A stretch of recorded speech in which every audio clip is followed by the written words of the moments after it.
अस्सलाम वालेकुम। मेरे चैनल प्रोफेसर खिज़र अब्बास पर खुशामदीद। चैनल को सब्सक्राइब करके बेल का आइकन दबाएं। वीडियो को लाइक, कमेंट और शेयर करें। बहुत बहुत शुक्रिया। दयार मगरिब के रहने वालों, खुदा की बस्ती दुकान नहीं है। दयार मगरिब के रहने वालों, खुदा की बस्ती दुकान नहीं है। खरा जिसे तुम समझ रहे हो वो अब जरे कम अय्यार होगा। तुम्हारी तहजीब अपने खंजर से आप ही खुदकुशी करेगी। तुम्हारी तहजीब अपने खंजर से आप ही खुदकुशी करेगी। तो शाखे नाजुक पे आशियाना बनेगा नापायदार होगा। बिस्मिल्लाहिर्रहमानिर्रहीम। अब अजी वकार। अस्सलाम वालेकुम। मैं हूं प्रोफेसर खिज़र अब्बास और आप देख रहे हैं मेरा YouTube channel professor Khizar Abbas. Allama Iqbal के कलाम की शरह करते हुए आज मैं बांगे दरा के दूसरे हिस्से की आखिरी गजल जो है आपकी खिदमत में पेश करने लगा हूं। तो ये काफी लंबी गजल है, तो आधी गजल इस लेक्चर में कवर करेंगे और आधी जो है अगले लेक्चर में कवर करेंगे इंशाअल्लाह। तो बगैर वक्त जाया किए गजल की तरफ बढ़ते हैं। इकबाल फरमाते हैं, जमाना आया है बेहिजाबी का आम दीदार यार होगा। ये देखें, ये मार्च 1907 में लिखी हुई गजल है। ये बाहर का मौसम था और तुर्की और यूरोप के दरमियान जो है कशमकश जारी थी और इकबाल को महसूस हो रहा था कि ये मुसलमानों की निशात सानिया का दौर है। मुसलमान दोबारा जो है ये उरूज की तरफ जाएंगे। तो इकबाल फरमाते हैं, जमाना आया है बेहिजाबी का आम दीदार यार होगा। यानी अब बेहिजाबी का दौर आ गया है और यार का दीदार जो है वो आम होगा। सब महबूब का दीदार करेंगे। और सकूत था पर्दादार जिसका, वो राज अब आश्कार होगा। यानी जिस राज को खामोशी के पर्दे में छुपाया गया था, अब वो राज आश्कार होने जा रहा है। सकूत था पर्दादार जिसका, वो राज अब आश्कार होगा, वो राज खुल जाएगा। यानी मुसलमानों का जो दौरे उरूज है, मुसलमानों की जो शान शौकत है, वो एक बार फिर नुमाया होगी। गुजर गया अब वो दौर साकी के छुप के पीते थे पीने वाले। साकी वो दौर चला गया, वो दौर गुजर गया जब पीने वाले छुप के पिया करते थे। छुप के पीने का दौर खत्म हो चुका। यानी मुसलमान जब डर डर के इस्लाम पे अमल करते थे, वो दौर खत्म हो चुका है।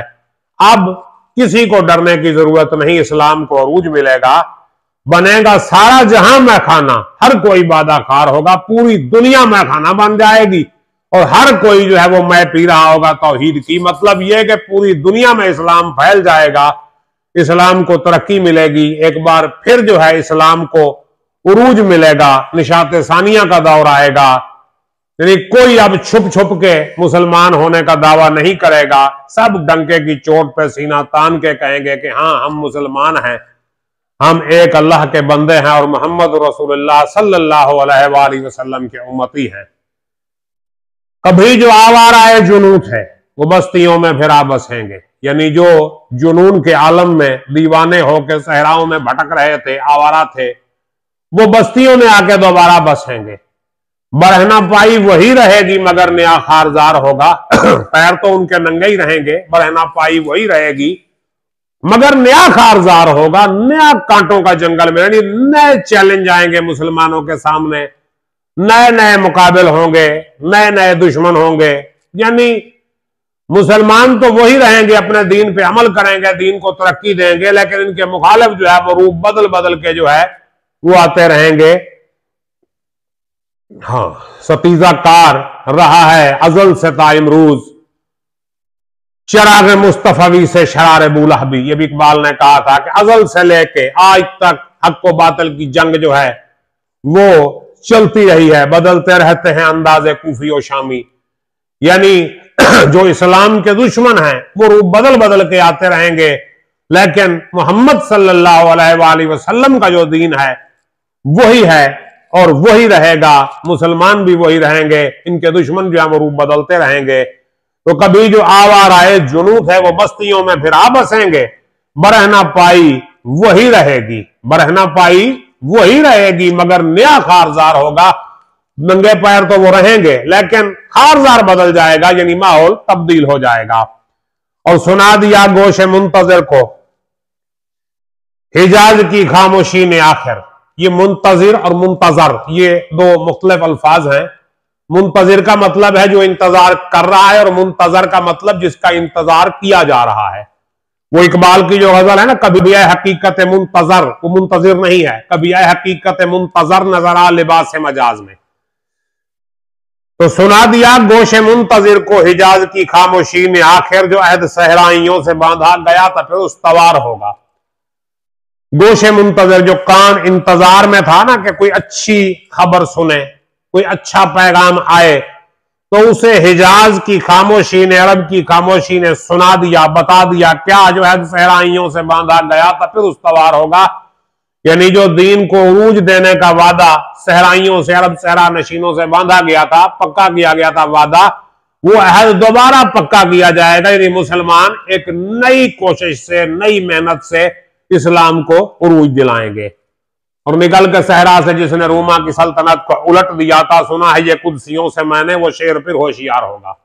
यानी वो मुसलमान जो सरब के सहरा से निकले और फिर रूम और ईरान को फतह करते हुए पूरी दुनिया पे छा गए, तो वो कहते हैं कि उन लोगों ने जो उल्टा था रूम की सल्तनत को, मुझे लग रहा है कि वो शेर फिर बेदार होने को हैं वो शेर फिर जो है सल्तनत रूमा का मुकाबला करेंगे, यानी यूरोप का मुकाबला करेंगे।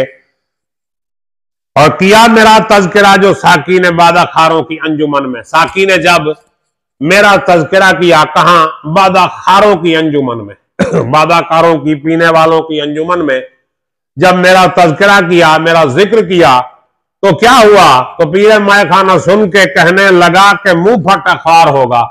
तो पीरे मैखाना जो मैखाने का बुजुर्ग था, उसने ये बात सुनी तो क्या कहा? ये मुंह फट बंदा है, खार होगा, बदनाम होगा। ये जो मुंह फट है ना, तो ये बदनाम हो जाएगा।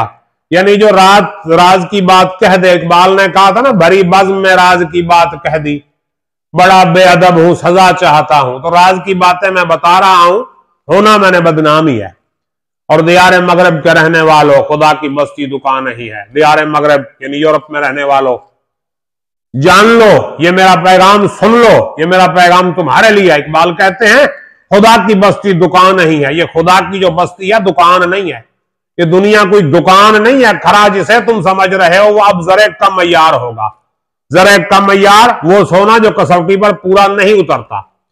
यानी तुम जिस सोने को खरा समझ रहे हो, ये अब कसौटी पे पूरा नहीं उतरेगा, तुम्हारी तहजीब खत्म हो जाएगी। इस्लामी तहजीब का दौर दौरा होगा तुम्हारी तहजीब अपने खंजर से आप ही खुदकुशी करेगी। जिस चीज को तुम तहजीब का नाम लेके पूरी दुनिया पे मुसल्लत करने लगे हो, वो तहजीब अपने खंजर से आप खुदकुशी करने वाली है। जो शाखे नाजुक पे आशियाना बनेगा नापायदार होगा, और जो आशियाना शाखे नाजुक पे बना वो नापायदार होगा। और फिर वक्त ने देखा कि पहली जंग अजीम, उसके बाद दूसरी जंग अजीम, वो सल्तनत बरतानिया जिसमें सूरज गुरूब नहीं होता था, वो सिमट के फिर अपने जजीरे में बैठ गई। यूरोप के जो नौआबादियाती ताकतें थी, एशिया अफ्रीका तक उनके कब्जे थे, सारे कब्जे उन्हें छोड़ने पड़े और आखिर यूरोप में जो है वो बैठ गए। अगरचे तरक्की उन्होंने बहुत की है मादी लिहाज से, दुनियावी लिहाज से, लेकिन शर्म और हया की कीमत पे, अखलाक की कीमत पे। यानी अगर हम अपनी मशरकी तहजीब को देखें और मगरबी तहजीब को देखें, तो वहां अगरचे साइंस टेक्नोलॉजी के लिहाज से तरक्की है, दौलत बहुत है, लेकिन जो शर्म और हया है, जो मशरकी रिवायात हैं, वो वहां पे नहीं है। तो जाहिर है इकबाल ने दोनों तहजीबें देखी, यहां भी रहे वहां भी रहे, यूरोप के ममालिक में भी वो फिरे, एशिया में तो जाहिर है उनका अपना वतन था। तो ये सारे ममालिक उन्होंने देखे इकबाल ने, और फिर मवाजना करके इस नतीजे पे पहुंचे कि जो यूरोप की तहजीब है ना, नजर को खीरा करती है, चमक तहजीब हाजिर की, ये सन्नाई मगर झूठे नगों की रजाकारी है। यानी ये जो तहजीब है यूरोप वाली, ये कोई पायदार चीज नहीं है, ये कोई पुख्ता चीज नहीं है, ये शाखे नाजुक पे बना हुआ आशियाना है जो नापायदार होगा। तो तकरीबन आधी गजल हमने डिस्कस कर ली है, तो मजीद हम अगले लेक्चर में करेंगे डिस्कस। अगर कोई सवाल हो तो कीजिए, मैं इंशाअल्लाह जवाब दूंगा। अपना ख्याल रखिएगा। अल्लाह हाफिज।